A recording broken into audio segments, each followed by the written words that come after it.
About a week ago, I was out by the pool and I was going to brush the sides and the bottom with this stainless steel brush that we use. And when I connected the brush into here, into this end, it went in fine. I started brushing and then all of a sudden the head came off. So I was like, damn, something broke.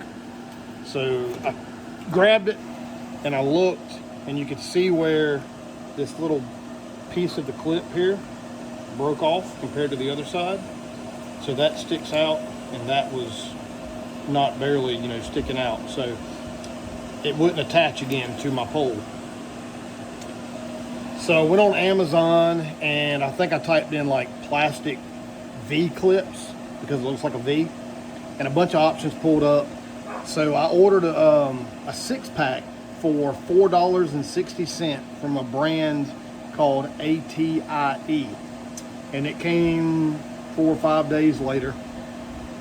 And I'm just now getting around, because it's Sunday, to clean the pool out again, and I'm gonna go ahead and replace this clip. So I just wanted to show y'all, number one, if you have this happen, all you have to do is replace this clip. You don't have to replace the whole brush, and like I said, these clips are less than $1 a piece.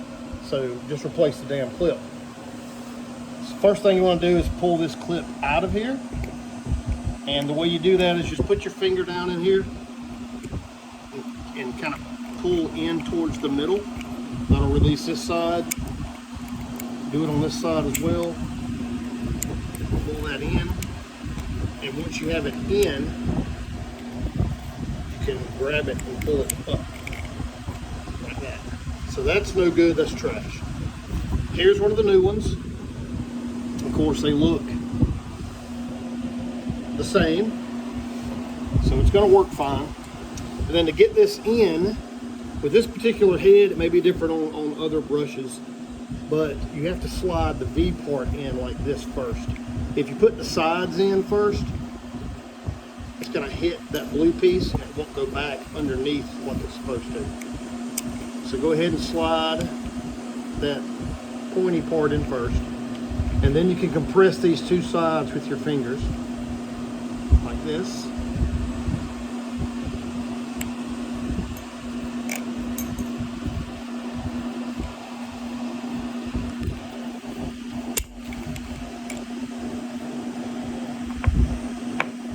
So one side's in,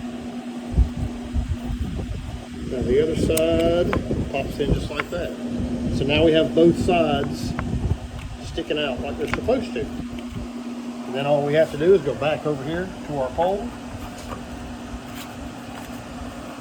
As you can see on this pole, this thing is broken on this side right here.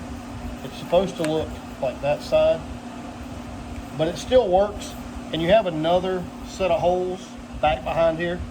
So hell, what I'll do when this one finally breaks, because it looks like it's cracked, but when that side finally breaks and then this pole won't hold these clips anymore, I'll just take a metal blade, come down here and cut here, which will shorten my pole up 3 inches or maybe 2 inches. And then I can use that set of holes for this brush, so I don't have to buy another pole. So there's some ways, if you know kind of what to do and you're thinking a little bit, you can save some money and get some shit done without spending a bunch of money. So trying to do this one-handed, we're gonna do it. So depress those 2 clips, and I'll depress it while I'm kind of sliding this head around. Then it pops into place and you're good to go again.